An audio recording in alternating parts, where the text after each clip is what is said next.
Burkina Faso, Mali, Niger military regimes confirmed plan to form a new confederation. Today is the 16th of February 2024. The three countries recently announced that they would withdraw from the Economic Community of West African States (ECOWAS). They have now moved to deepen ties via an alliance that threatens regional integration, Reuters report.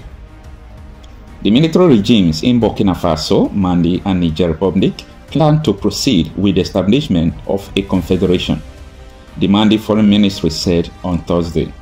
The three countries recently announced that they would withdraw from the Economic Community of West African States (ECOWAS). They have now moved to deepen ties via an alliance that threatens regional integrations. The neighbors in the impoverished Sahel regions announced in January they will quit the West African bloc, a decision the bloc has urged them to rethink, warning of the additional hardship this withdrawal would bring. At a meeting in the Burkinabe capital, Ouagadougou, their three ministers confirmed a joint commitment to withdraw from ECOWAS without delay and continue cooperation under a pact known as the Alliance of Sahel States, AES. They reaffirmed their commitment to advancing resolutely in the process of implementing the AES and creating the three-state confederation, the Malian ministry said in an online post. The group has not shared details on how the proposed confederation will work or on how closely they plan to align political, economic, and security interests as they struggle to contain a decade-old battle with Islamic insurgents and has destabilized the sub-region. Last November, their finance minister said they would weigh the option of setting up a monetary union, and top officials from all three countries have to varying degrees voice support for abandoning West African CFA, France's common currency. The juntas have all several long-standing military ties with the former colonial ruler France, dealing a blow to France's influence in the Sahel and complicating international efforts to fight the militants linked to Al-Qaeda and Islamic State. When we talk about democracy, we must ask ourselves, what are we doing wrong? And we must also ask the question, are coup d'etats only mounted by men and women in uniform? No. I've seen coups mounted by judiciaries in Africa. I've seen coups being mounted by the political class in Africa. When people engage in sophistry in interpreting constitution, those are also coup d'etats. The question this afternoon, have we?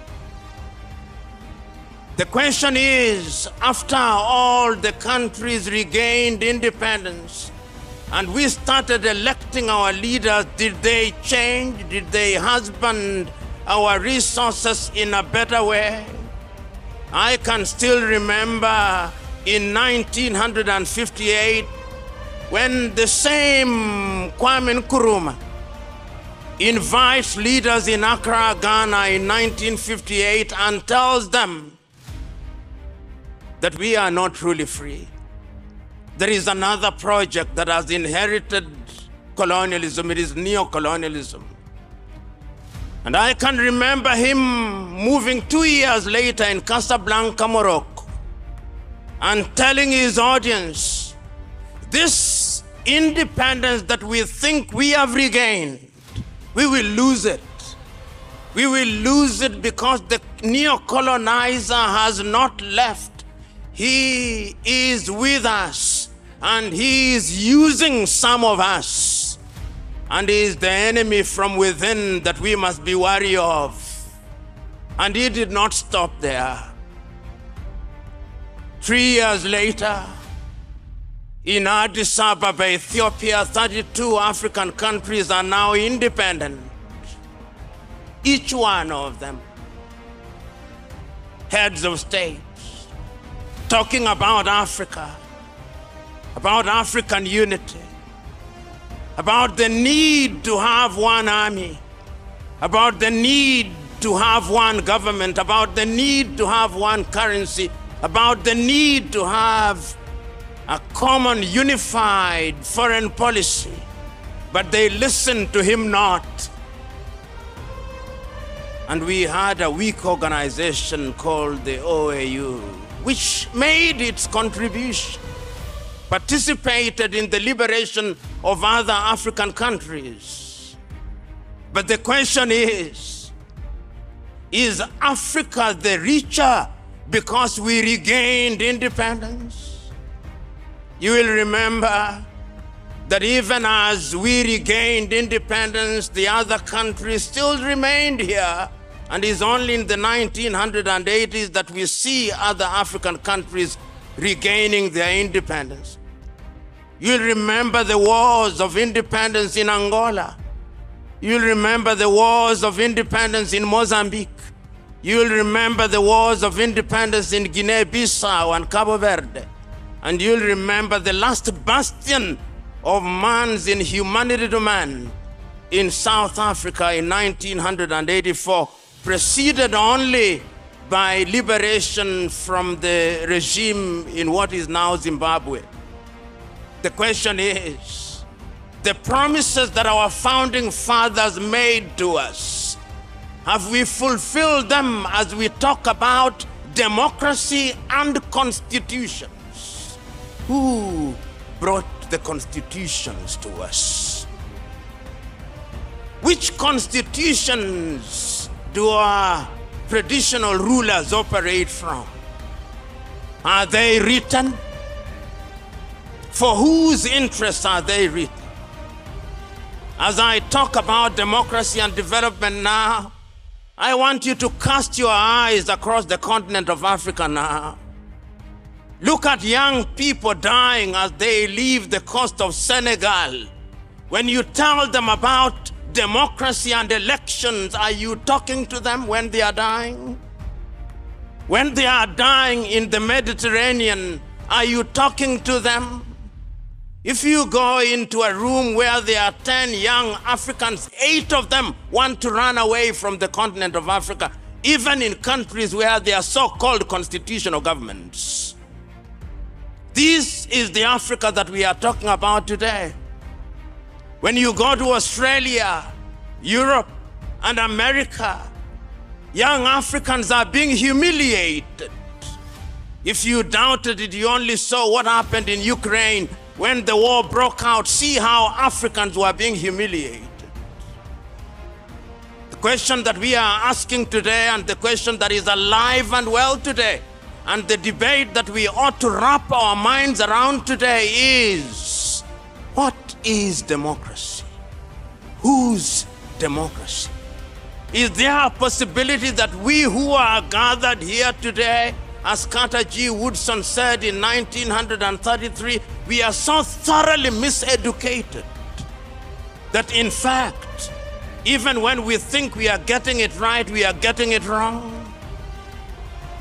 Is it a possibility that one of the things that we must do in assemblies such as this and at all times is to unlearn some of the indoctrination to which we have been subjected, so that we may learn things that can help the continent of Africa? How is it that every time we think that we have diagnosed the disease properly and that we have a new antidote, when we apply that antidote, a new wound appears? How is it? How is it that when we regained independence in 1960, it started with coup d'etats, and as we speak now, we have coup d'etats? If our memories are not serving us well, don't you remember that no sooner had Congo regained independence in 1961 than there was a coup d'etat and Patrice Emery Lumumba was killed? If you doubt me, is it not the case that in 1963 in Togo they killed Sylvanus Olympia? If you doubt me, is it not the truth that in 1966 they overthrew Kwame Nkrumah? Is it not the truth that in this country they took away the government of Nnamdi Azikiwe and Abubakar Tafawa Balewa in 1967? Is it not true that they eliminated Modibo Keita in Mali? That they took away Ahmed Ben Bella in Algeria? So our story is, as the French would say, plus ça change, plus cela même change. The more things change, the more they remain the same. And if that is the case, we must ask ourselves uncomfortable questions, which will give us uncomfortable answers. Many times we don't want to ask those uncomfortable questions because we know the answers and we do not want to hear the answers. And we are assembled here to remind ourselves that the reason why we lament about Africa is that it appears that the systems of governance that we inherited and that we have been deploying for our benefit continue to put us at the foot of the ladder. We do not complain because there have been no changes and improvement in our circumstances. In certain cases, there have been. But as Uganda's Yoweri Museveni says, and I agree with him, what is the point of fighting as to who is taller than the other when you are all dwarfs? This is the space in which Africa finds herself. So that the state of California in the United States of America has a GDP bigger than all the countries of Africa combined. This is undesirable. It is undesirable that a country which is great in prospect, for example, like Nigeria, with a population of 250 million, generates less power than Costa Rica, which has a population of 5 million and generates 3 times more power than Nigeria. It's undesirable. This is what we are talking about. We are talking about countries which have GDPs which ought not to be the GDPs that they have. And we are saying that this must be because of the systems of governance that we have. I heard His Royal Majesty so very keenly, and I agree with him. What must we do? What is the nexus between good governance and development? And what is development? I remember Julius Kambarage Nyerere saying in 1966 that when they come and tell us that development are roads and airports, we agree with them. But that is not the end of development. The beginning and the end of development is human resources, Mwalimu said. Mwalimu said, and I agree with him, you can build roads and destroy roads. You can build airports and rebuild airports.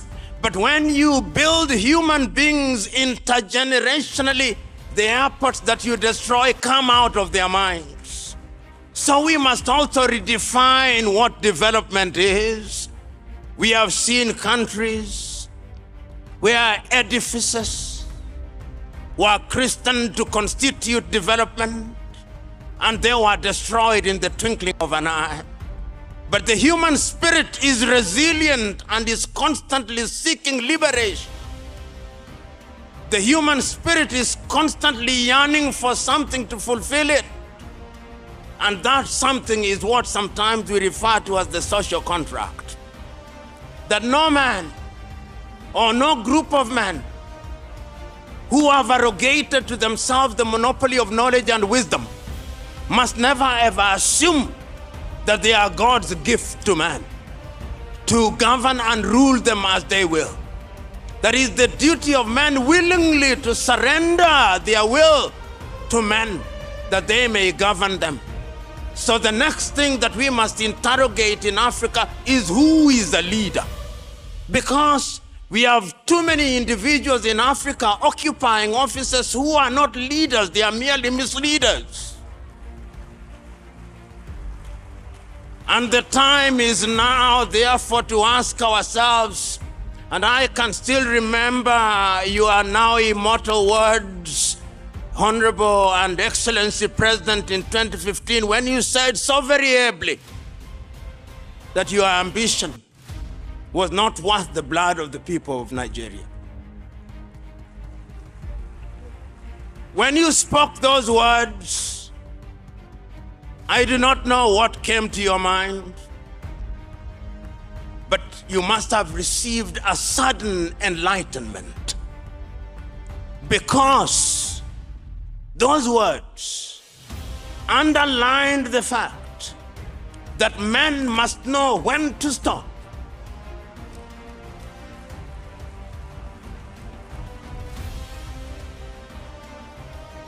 And the appropriate time, you stopped. And Nigeria was the richer because you stopped. We live in a continent today where every election is a harbinger for chaos. But you said, let it go. We have a saying in Kiswahili, asiyetaka kushindwa si mshindani. He who does not want to be defeated is not a contestant. Today, when we talk about leadership, we are talking about people to recognize that it's not a cutthroat competition. Unfortunately, in Africa, leadership and the quest for it is a cutthroat competition where throats are actually cut. So we must also, in addition to define democracy and governance and leadership, ask ourselves, who is a leader? You know, many years ago as a young man, I watched a movie. Which movie has stuck in my mind? It was in 1982. And I went to the theaters and I went with a notebook. And the movie was Gandhi by Sir Richard Attenborough. And at that time, Mahatma Gandhi, or Mohandas Karamchand Gandhi, had been invited back from South Africa by one of the great Indian nationalists, Professor Gokhale. And when he was invited to speak, this is what he said: I have nothing to say, but today, as I see you here, the people who are assembled here are businessmen and lawyers from Delhi. You are pretending to speak to India and for India. This is not India. India is out there in the villages, in the hamlets. This is not Nigeria. Nigeria is out there in the municipalities. This is not Africa. Africa is out there in Bangui, in Nouakchott, in Khartoum where they are fighting, in Hirda. Africa is out there in Niamey. Africa is out there in Ouagadougou. Africa is out there in Bamako, in the slums of Bamako. When we speak here in English, do we reach them? When we speak in French, do we reach them? When we speak in Portuguese, do we reach them? What is the Yoruba word for democracy? What is the Ijo word for democracy? What is the Ibibio word for democracy? What is the Igbo word for democracy? Give me that word. When you give me that word, then we are beginning a conversation. Because that conversation is the conversation that is going to tell us how we have a symbiotic relationship between democracy and the thing that we call development. You know, this mother continent, this continent that remains in the stage in which it remains, is a continent that continues to suffer even because of external factors. But we have blamed the others for too long. We must begin to blame ourselves.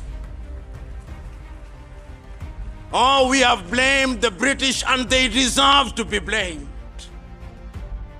When we belong to the Commonwealth and we call our ambassadors high commissioners, we deserve to blame them because our political true north appears to be the United Kingdom. That's where, when we have our presidents and they want to contest elections in Africa, they go to Chatham so that their masters can listen to them and say, it's okay.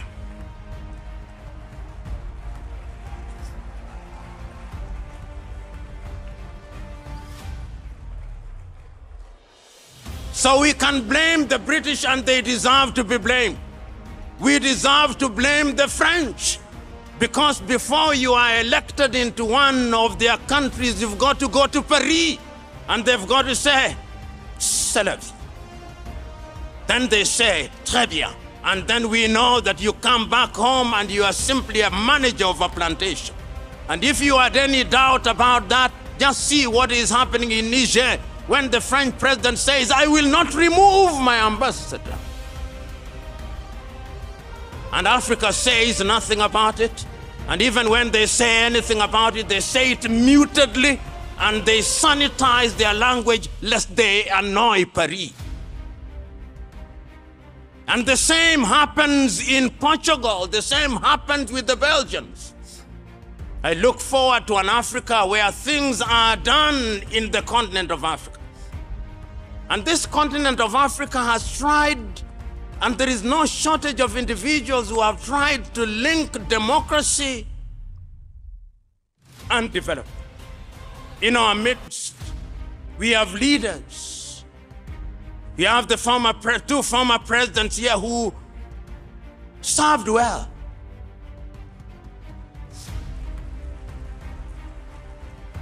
I've said this before. No matter how good a dancer you are, you must know when to leave the stage.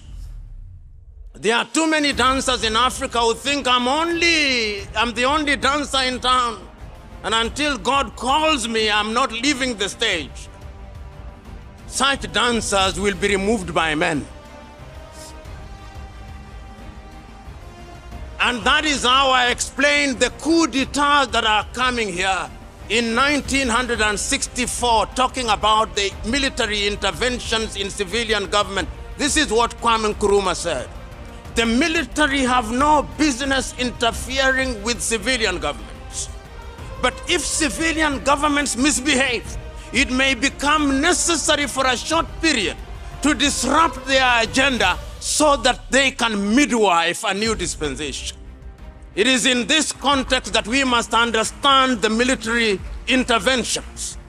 But remember that true democracy requires and demands the eternal vigilance of the people, because Africa has also seen a situation where military leaders remove their uniform and adorn suits, and lo and behold, like Paul and Saul, they become civilians themselves. And therefore, it is important, even as we celebrate these military coups, to remind ourselves that they are merely midwives. And midwives are neither the father, nor the mother, nor the child. Their duty is to ensure that all the three are happy. And we, the population, must be eternally vigilant. And that is why, therefore, when we talk about democracy, we must ask ourselves, what are we doing wrong? And we must also ask the question, are coup d'etats only mounted by men and women in uniform?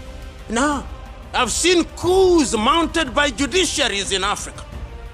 I've seen coups being mounted by the political class in Africa.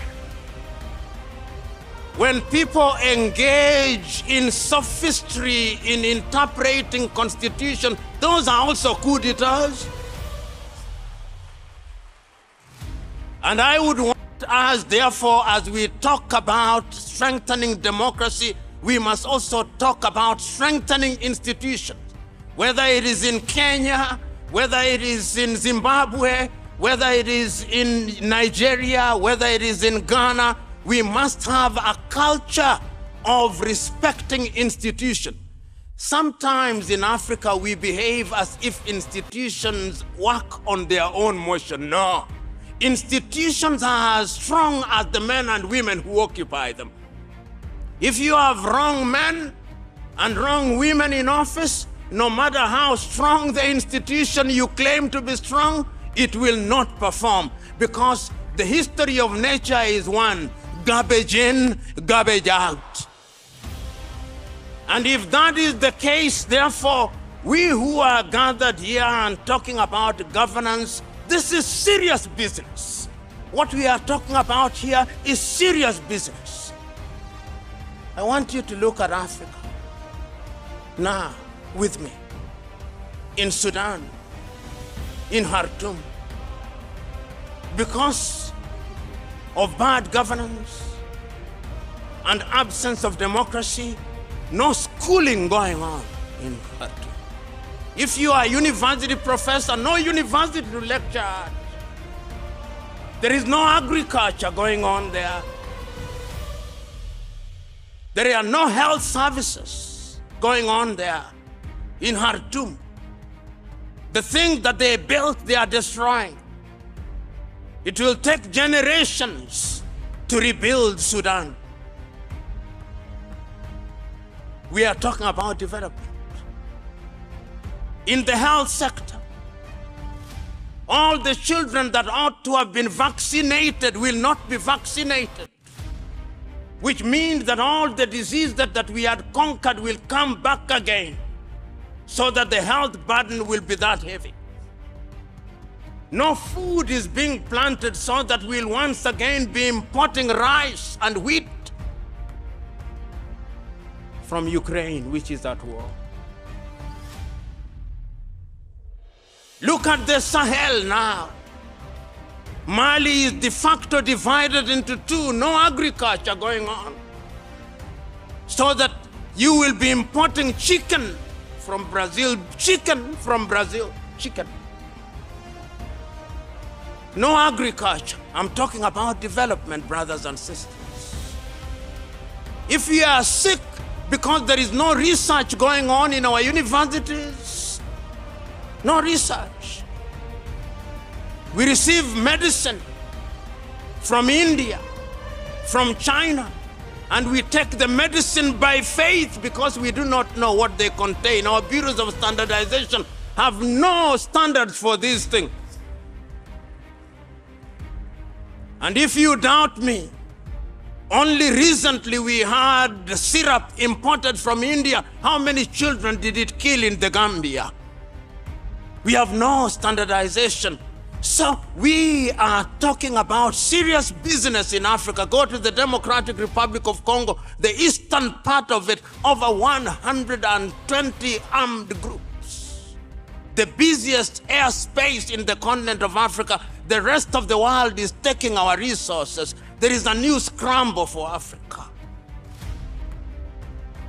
Today, Africa is a theater for other worlds. If the British have gone and they have not gone, if the French have gone and they have not gone, if the Portuguese have gone and they have not gone, if the Belgians have gone and they have not gone, Chinese are also here.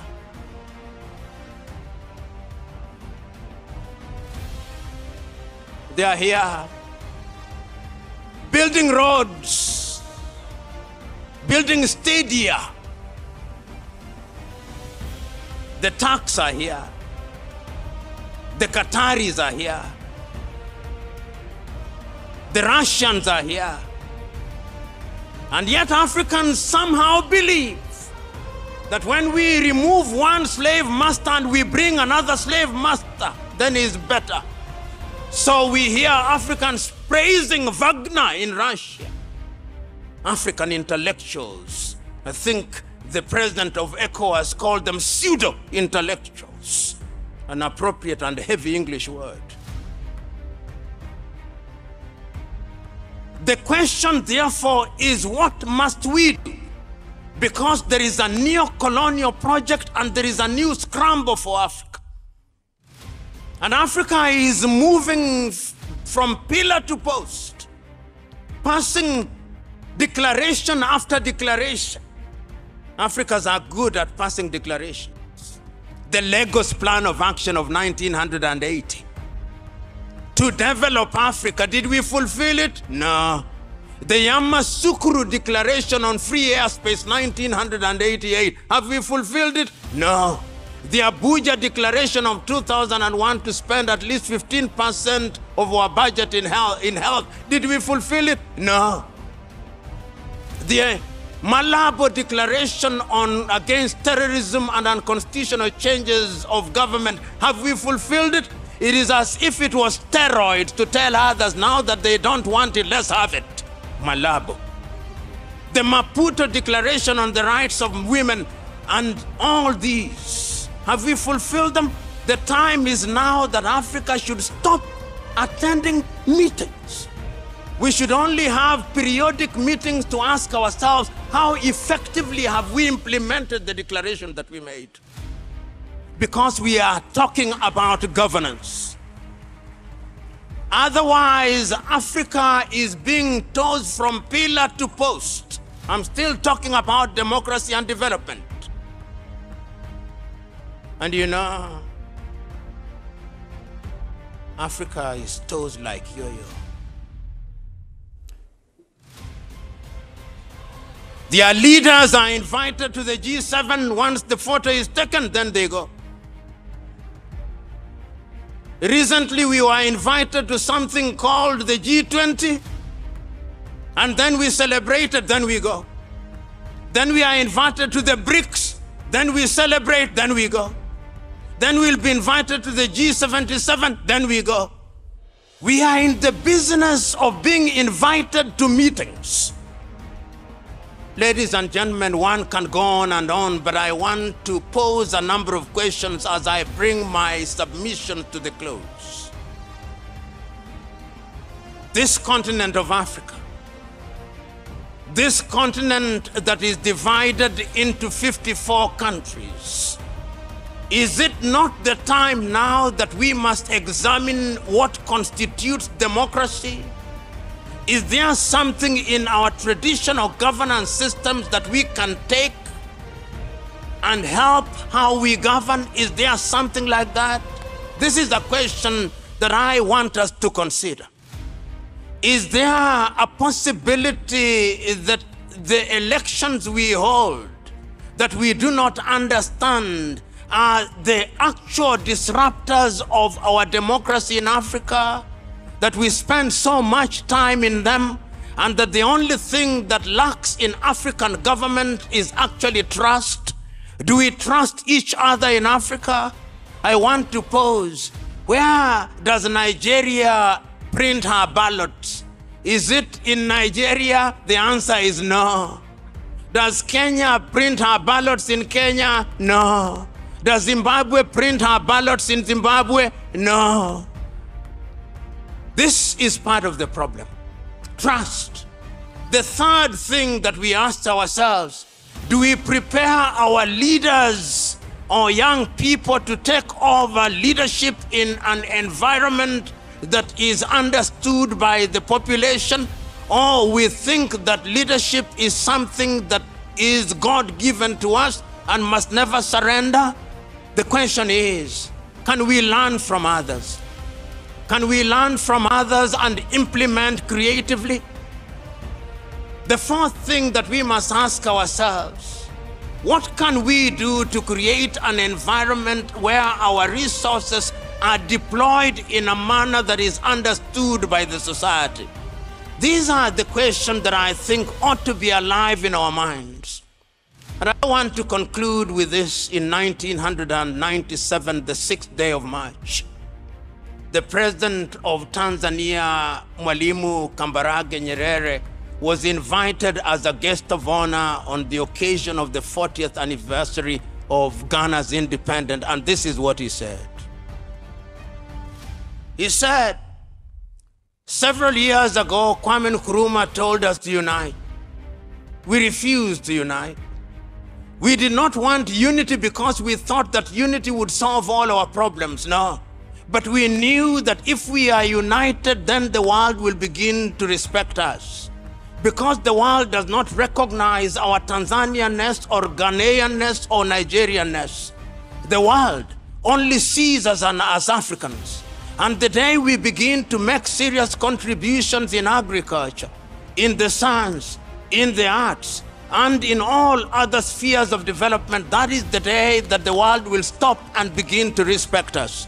I commend to you, ladies and gentlemen, that we give meaning to those words of Kambarage Nyerere. He went on, that our generation had a divine duty to liberate the continent of Africa from the yoke of colonialism. In the process of doing so, we made many mistakes, but who among us is without error? You, the generation that now exists today, it is your duty to lift Africa from another pedestal. And you can only lift the continent by doing certain things that are required of you. It will be tiring, it will be painful, but of all the sins that we have committed, there is one mistake that we must never commit, the mistake of giving up. I'm urging you today, we must never give up.